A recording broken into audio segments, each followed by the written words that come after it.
Welcome, Shadows of all kinds. This video or episode is going to be a little bit different this time around. I've already recorded the next episode pretty much, or this episode. It's on the PS4 and I was with Crimson and Knight Rider, and I only recorded us doing the bosses and doing the boss fights. So this clip right here is going to be just introduction of why that's, so different. Also that because they were talking and fighting during my my initial video that I had it recorded, but I didn't really want to shut it off because I couldn't really read with them bickering back and forth and shooting one another. So I found some story down here, and I'm gonna go down here and reread it again. It's actually quite interesting.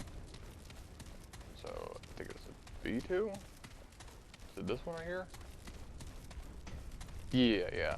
So earlier on the episodes, I said there was a tomb on the table, or tome, and I couldn't get it. And then I was like, oh, I got a key card. Where does that go to? Then I started thinking, oh wait, it goes to this. So yeah, that opens the door here, and this terminal is nothing special. It just talks about security protocols. But this is the first story terminal. Hit any key, continue. And let's go through the logs. You have Casa or Casa. I'm gonna name it Casa. Eureka! It's taken us months, but we finally reconnected the dreamer to Gabriel's world. Subject 2419-1. Wasn't 2419 a whole Monsters Incorporated thing? The new bonded entity is vastly different from the previous one. Visual recordings are dim, but audio is greatly enhanced. So much so that our equipment cannot accurately record all of it. The new Guardian is belligerent towards the inhabitants, malicious even. I suspect it shares memories with the previous Guardian, consciously or not. It knows what the Fuzzies did and treats them accordingly. Fascinating. So, in Knight Rider's world, I remember them, like something he talked to was talking about a Guardians and how he was the last one, or something along that line. I'll eventually get that part in my story. I kind of zoned it out and was just running around his map as he was talking to it. But Guardians are the defenders of the world or something like that, and Casa, or whatever they're calling it, subject 2419, is a Guardian. And then physical expedition. Sounds like the higher ups are planning an honest to God physical expedition to one of the worlds. Commander Neville, I suck at pronunciations, has requested operation managers to submit our recommendations. Given the things we've seen since bringing up Casa, so that is their test subject, Casa Online, the Guardian. So yeah, Casa is a Guardian. The root creatures, the massacres. I think it's obvious what our stance has to be. Okay, so they're experimenting on Casa, who is a Guardian. June 20th, 1968. Casa's equipment is going bonkers. It keeps resetting itself into a specific set of parameters, not just the Dreamer's harness, but the recording equipment, the diagnostics, and even life support. The effect seems to be coming from Casa herself, but none of us understand how this is possible. Per procedure, we've tried to sedate and reboot Casa, but that has proven impossible. The system ignores our commands for sedation. Reg tried physically administering the drugs, of course, but the system automatically applied a reversal agent. I'm concerned if we try to overpower the system, we will end up killing the Dreamer. On the other hand, that may be our only option if this feedback loop, doesn't resolve itself. We'll continue our observations for now, but after what happened with Gabriel and Clementine, I'm worried. And then I guess time has passed. They're everywhere. The root creatures from Casa's world we were unprepared. How could they attack so quickly? I mean, how could we be? They attack so quickly. Reg. Reg is dead. So many are dead. We've lost contact with wards 16 and 17, maybe others. Those of us who are still alive locked ourselves in Casso's room for now, but it won't be long before we're discovered. So, let's go over that again. What the hell's happening? So, come back through here. So, Casso's a guardian, but she's also a root monster, or one of the monsters that we've been shooting. And they try to sedate her, but they also say reboot. So I guess she's kind of linked psychologically to the equipment, maybe, and they're trying to, or kind of like the Matrix type deal, and trying to reboot it. But the system automatically applied reversal agent, so yeah, she's controlling it, like the Matrix. She's like a Neo. And they're talking about if they can't get her to stop, they're gonna kill her. But the Root's also after her. And notice they also say, but after what happened to Gabriel and Clementine, so she's probably not the only guardian that they've tested on. In judging from when they say what happened to Gabriel and Clementine, they probably killed those two. Just pointing it out there. Oops, didn't mean to back out. Nope, didn't mean to do that either. But let's see. The Dreamers! They're after the Dreamers. They've killed all but Cass already. It's only a matter of time, except they aren't they aren't pounding on our door. They must know we're in here. If they're after Dreamers, why would they leave us alone unless... Oh god, Cassa, she's the gate. So she's a guardian. She's Neo. She's being experimented on for God knows what. And she's the gate, so she opens up a portals, I guess. That's what I have to do then. We don't have any other choice. If we leave this room, they'll slaughter us. And if I'm wrong, well, one more dead dreamer won't matter much. If we're all dead. So pretty much he's talking about killing Cassa, or Casa. This has to be Cassa because, you know, it's not vowel, consonant, vowel. So he's talking about killing Cassa. Come on, I clicked it. It's done. The system fought us at every turn, and the root creatures began pounding at the door as though they knew what we were trying to do, but it's over. She's dead. So they kill Cassa, and the roots are still out there. They're preparing to make a final run for it. I don't know. Oh, we're preparing to make a final run for it. I don't know how far we'll get, but we'll die if we stay here. Haresgard? Hasgard. Haresgard. Haresgard's dreamer was in the feedback loop too. We have to tell them. If I was right about her being the gate then. And then corrupted fire. Also, they talked about other wards besides this one. So that means other facilities were testing on these guardians or beings from what I'm gathering. And, well, or what he says, like Cassa the gate, maybe testing on them, open up the portals, and they kind of let those things in too. At least that's what I'm just gathering from this story. I kind of already forgot what the main story was, besides Root attacking the planet. Exit, because I didn't check the logs. Or the mail. Dearest Reg, I know you're dying to learn of what the government's been doing since I moved to Ward 13. There's so much to tell, I don't know where to start. The red crystals weren't anything we thought, Reg. They're not power sources at all. They're conduits through space itself. So, teleportation. I know I wouldn't have to believe it either. I know I wouldn't have believed it either. Wait until you see what they're doing. They've connected test subjects, dreamers, they call them, to some kind of guardian entities in other worlds. Oh, I didn't read this part. I kind of just saw the other logs and moved along. I don't mean other planets. I mean parallel worlds, side by side with Earth. Oh, okay, so that makes more sense now. So guardians of each parallel universe or parallel world. That's how they're linking together. But completely inaccessible part from the crystals. Ford and Hasgard, remember Captain Ford, dear?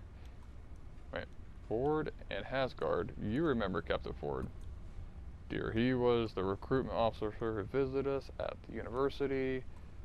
Have a few dreamers on atoll offshore, and the preliminary reports sound like fairy tales. Fauns, goblins, even magic. Of course, it can't actually be magic, but it certainly feels like it's based on our current understanding of physics. Well, that's the thing with like magic and science. It's technically the same thing. For instance, if you look at another world and you say, well, that's magic, well, they look at us and go, well, that's magic. But to them, that's their science, and to us, this is our science. It's hard to explain without being able to show you, Reg, but they won't let that happen until your transfer goes through. I don't even know if they'll allow this letter out, to be honest. It's fine. I'll show you everything in person once you arrive. Sorry for my reading. I just really suck at reading. Silently reading, I'm really quick. Out loud, not that great. Ward already has 2 dreamers connected. I am supervising activation of the 3rd in a few days. Gabriel. Oh. So he was a dreamer, he wasn't a guardian, as I was thinking, as they call him. Though I get the feeling it's not his real name. I can't wait to see what he sees, to start investigating one of these worlds for myself. We're on the verge of something amazing, Reg. There's so much more to the universe than anyone thought, even Einstein. What wonders might be out there just lying in wait for discovery. See you soon, Belinda. Okay. Do I want to keep going? Of course, why not? 2419, 2419. Let me see. Author Belinda Mars, Operation Research Analysis Manager, Ward 13. Abstract, Commander Neville has asked for recommendations on which world should be chosen for our first physical expedition. Subject 2419 is the second dreamer bonded to the so-called, I want to say fuzzies, but maybe it's fusies, but fuzzies. The fuzzies world, but the world has changed drastically since the loss of previous dreamer, with a new guardian entity, a new invader species, the widespread alterations to the world inhabitants. It's fair to say that it's no longer the fuzzies world, and is highly dangerous. It is at my recommendation that we do not send a physical expedition to this world at this time. Okay. Oh, there's more. Background: last year, subject 2419, known as Gabriel, died in the dreamer's chair when his guardian entity was killed by inhabitants of his world, formerly known as the Fusies. Wait, so subject 2419, known as Gabriel, died in the dreamer's chair when his guardian entity was killed. So, are they stealing, what was that one movie, Avatar, where he gets in the machine and he's, sends his consciousness to another body? Is that what they're talking about? That kind of sounds like that's what he's talking about. Like Gabriel got in the dream chair, sent his consciousness to another body in the other world, and then it died. The fuzzies were intelligent and warlike, yet I know I'm saying that wrong. Why would they name themselves the Fuzzies? Fuzzies. I'm gonna call it the Fuzzies. I'm gonna call it the Fuzz. That sounds better. The Fuzz were intelligent and warlike, yet they were caring toward each other. We still do not know why they turned on their guardian In February of this year, we are finally successful in connecting the second dreamer when subject 2419-1, herein referred as Casa,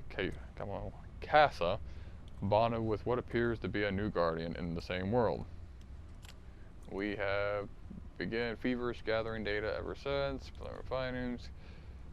Casa's world is almost completely unrecognized from before. Gabriel's observation, what appeared to be massive living organism populated by small fur-covered creatures. So it is fuzzies. Fur-covered creatures called fuzzies. Casa, however, sees a world covered in root-like growths with little of origin landscape visible underneath. Fuzzies are rarely seen at all, at least not alive. The world is now populated by a new violent species of creature. It is unclear where this new species came from. We saw no evidence from them in Gabriel's recording, but they have eliminated a large percent of former population in a very short time. The new species appear to be plant-based, bearing resemblance to motile trees or roots. These creatures are violent and destructive, actively hunting the fuzzies, slaughtering them, then leaving their bodies behind while they hunt more.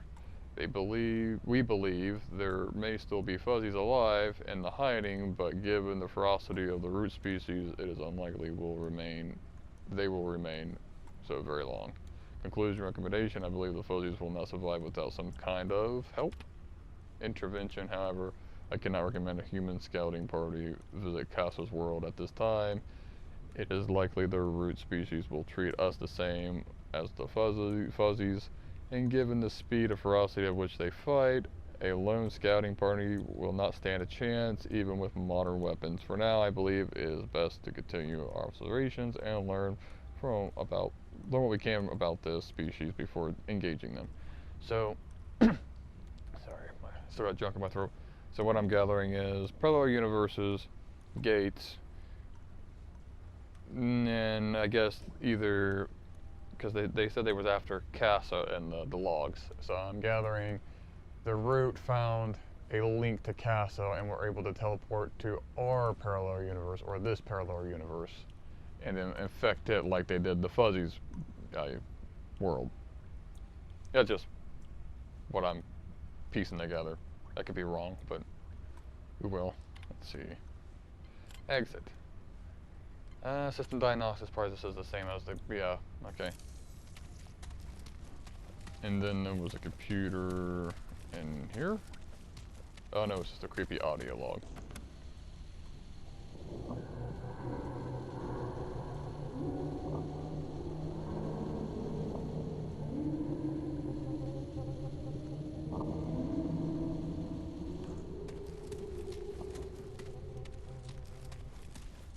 Don't think if there was anything in here. Oh yeah, it was a fuse. I already picked that up. I don't think there's any more computers that I can look at. I think that was like the only one that had a lot of story to it. Did I even? No, I didn't go in there. No, I did. Yeah, Crimson Knight Rider were kind of just rushing through my world, so they're dragging me along. I was like, I'll have to come back and check it out later. Oh, here's a computer. Hit the key to continue. It's the same log. Oh god, no signal. 2409 is online, vitals are stable, but we're receiving no visual information, and the audio consists of only low, persistent rumble interspersed by seemingly random series of clicks. The clickers. Attempts to find a pattern in the clicks have so far been fruitless. I'm convinced they are nothing more but signal noise, perhaps errors in the recording equipment amplified by the dreamer's subconscious. Or perhaps there's no signal at all, or we've never tested what happens when a dreamer connects with nothing. Okay. Most likely Dr. Hasgard read the runes wrong, awaiting confirmation. Word 16 reply. Asgard claims he's not wrong and suggests we continue monitoring. We'll do so if only as a CYA. See ya. Looks like we're stuck here for a while.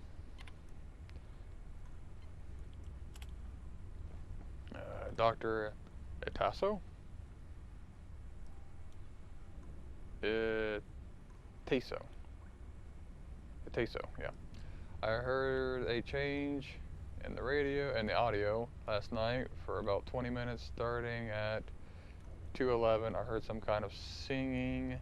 That's the only way I could think to describe it. This was on top of a regular rumble and clicks. I left the tape in your office for your review. Wait, the tape we listened to earlier, that was singing? That sounded like singing to me. That sounded like growling. Also, be advised that I may have seen an anomaly in the video as well as a brief, very faint pulse of light during the time of the audio anomaly. It may just have been artifact on the screen, though, or even my imagination. It was very late after all. Light show? Is that right? Yeah, light show.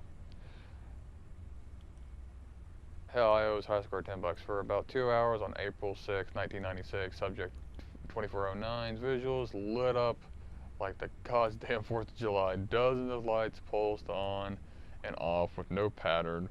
We have yet to discern the colors, varied but remain mostly between blue and yellow wavelengths. Yes, I'm running 2 periods, I know.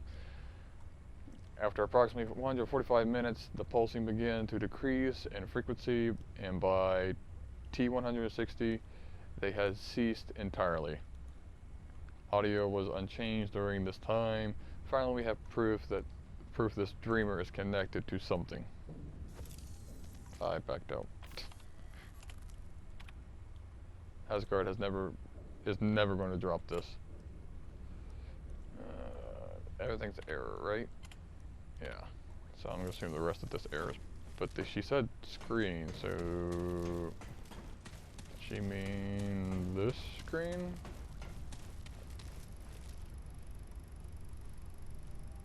Because she talked about lighting up like the 4th of July. It'd be pretty cool if they actually did put like the light show that they were talking about on that screen. Or can I interact with it? No, I can't interact with it. Okay. Is there any more computers? Yep, there's one in there. There's one in here.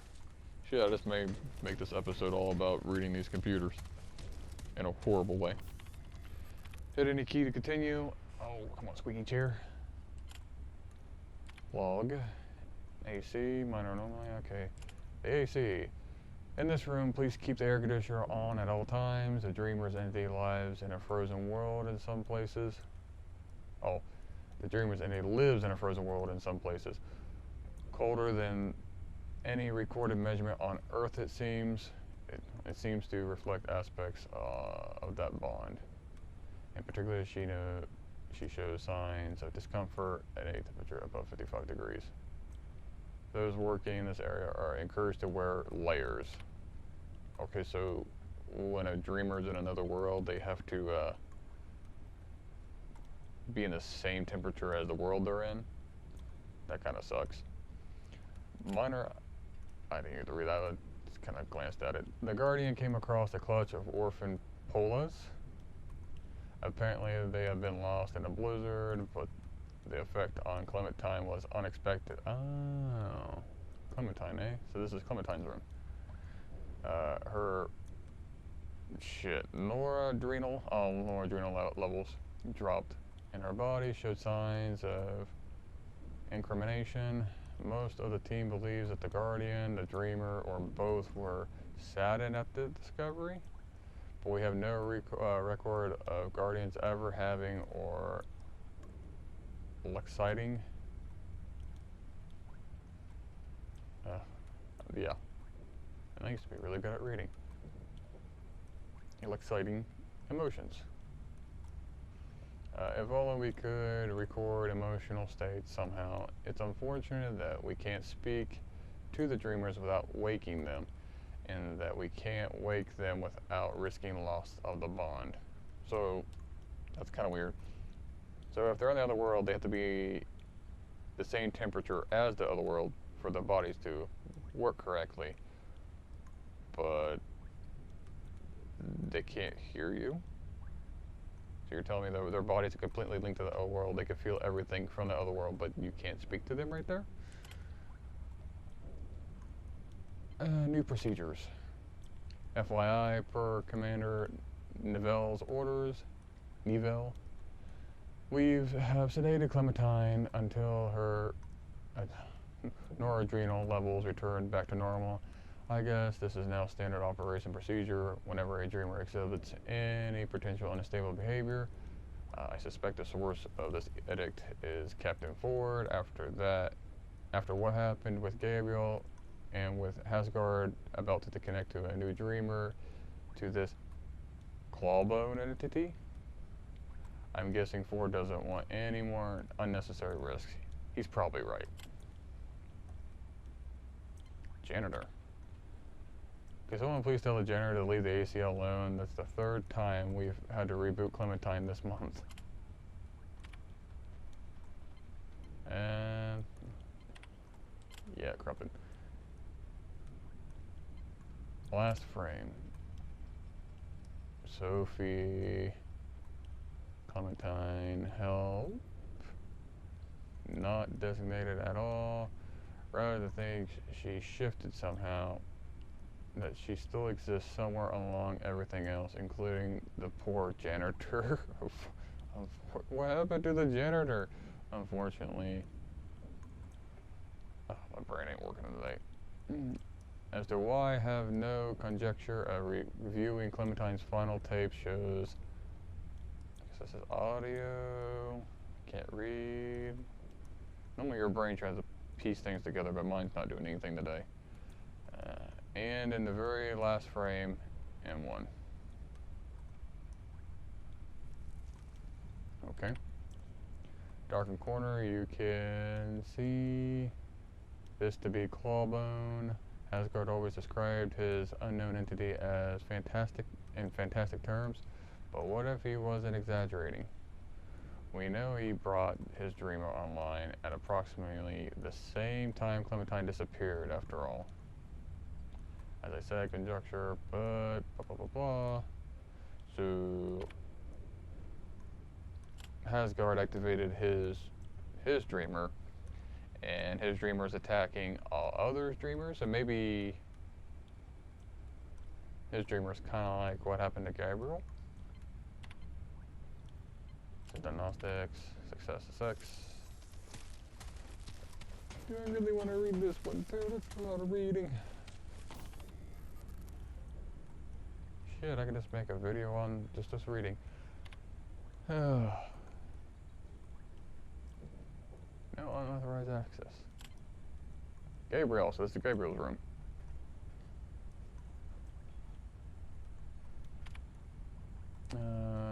The dreamer knows Gabriel, except that 2419 is online. Data's coming in faster than we can deal with. Gabriel's bonded entity guards a literal living world of some kind of massive biological organism that houses the guardian within it. The ground is flesh and responds to stimuli, and the air is thick with moisture. The breeze shifts cynically like breathing. The inhabitants of the world are equally fascinating, small, fur-covered bipedals that have been dubbed fuzzies. So it is fuzzies. Okay, I thought was going out of my mind. For their resemblance to creatures from H. Beam Piper's novels, they appear to be sentient and have no spoken language, but they build tools and structures from bone, like growths found throughout their world. These observations are preliminary, of course, but they are so exciting. A new species, first contract. What revelations might we uncover? So, was Gabriel the first one then? To make contact then? And then it was Clementine, and Casa was the last one? Or Casa was the last one? Fuzzies distrust. The Fuzzies have been acting stranger. At first, they had a kind of God-worshipping relationship with Gabriel's entity, but we've recently seen signs of fear and distrust. A few even threw rocks at their guardian. Could Gabriel's bond somehow cause this? Well, yeah, they can probably have a sixth sense, like their guardian is no longer theirs, and it's got I guess Gabriel's human, but having a human conscious inside their guardian. We've been very careful to observe only, not to interfere, but maybe the fuzzies detect some subtle change that we could not predict. Too subtle for us to notice, yet strong enough to cause a violent reaction. That seems implausible. A minority of my team is concerned this will affect our experiment. One team member is worried about Gabriel himself, might be in danger, though I've seen no evidence of that. Gabriel's vitals have been unaffected by the random attacks. A more valid concern is that the very act observing is affecting what we observe. That may not be valid, but that's not enough reason to wake up the dreamer. Not yet.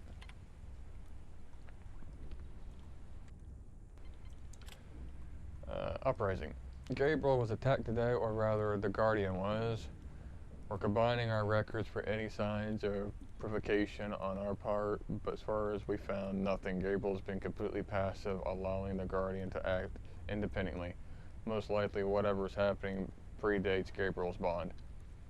There have been more calls from the team to wake Gabriel, still a minority, but it's true that his heart rate rose briefly during the attacks, but there have been no other signs the attack affected him in any way. I've ordered observations to continue. Yeah, that would suck if it's like the Matrix, and if you die in the Matrix, you die in real life. So if the Guardian dies, Gabriel dies.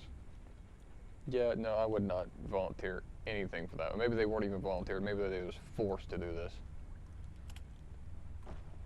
We'll see this through, though. And then termination. Subject 2018 has been declared dead on Sunday, April the 3rd, 1966. His guardian was killed and his body constantly suffered a cardiac arrest. Yeah, so it is like the Matrix. We lost input immediately. Needless to say, my team is devastated. And yet this presents exciting new information. Okay, if you say this is exciting new information because your colleague or one of your test subjects is dead, even though you took no risks like yourself, you took no risk at all, you're a piece of shit. Maybe you should have climbed in the fucking chair and went over there once. This is the first time a dreamer has died in the chair. Tragic though Gabriel's death is, it proves a bond between dreamers and Guardian is even stronger than we knew. Yeah, you're a piece of shit. Research in the Fuzzies world has been put on hold for now. Our previous observations and these log entries will be transferred to another room for study while Gabriel's chair is prepared for the next dreamer. I know we'll be back. There's so much yet to learn. What happens when a world guardian dies anyway? Well, if judging, because I probably went in this in order, so let's see here. Clementine's not connected to Gabriel, as far as I know. Casa is, though. So, what I'm gathering is their guardian died, Gabriel died, the root came in, Casa was connected to the Fuzzies world that now has the root invasion, and then the root psychic linked with Casa and then found this world. And then Clementine was pretty much, as you can see, disappeared or abducted by Asgard's guy. Yeah, he melted everything. Anything else?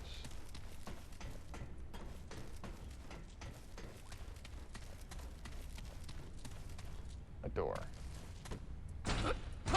A locked door. Nope, I don't have a key. I got a key card, but I don't have a key. Okay, so yeah, I think I'm gonna end this here because it's going on 35 minutes. And since 35 minutes, I gotta hope that the video didn't have audio bugs like it did last time. Wait, did I come down here before? Duh, y'all, dumbass. My brain has quit on me again. But yeah, this was pretty much just all storytelling. Kind of. Horrible reading. If anything else, you can mute me the whole entire time and read it for yourself. Thanks for watching. I will see you guys in the next video.